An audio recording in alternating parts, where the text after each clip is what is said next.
Welcome back to another technical deep dive here in the debug zone. Today we're tackling a big question and breaking it down with insights from other users. Hopefully this clears up some misconceptions and helps you get the answer you need. So buckle up, stay a little curious, and let's jump right in.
And that's a wrap.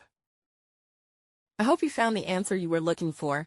If you did, take a second to hit that subscribe button. It really helps out. And let me know in the comments which solution worked best for you. See you next time in the debug zone.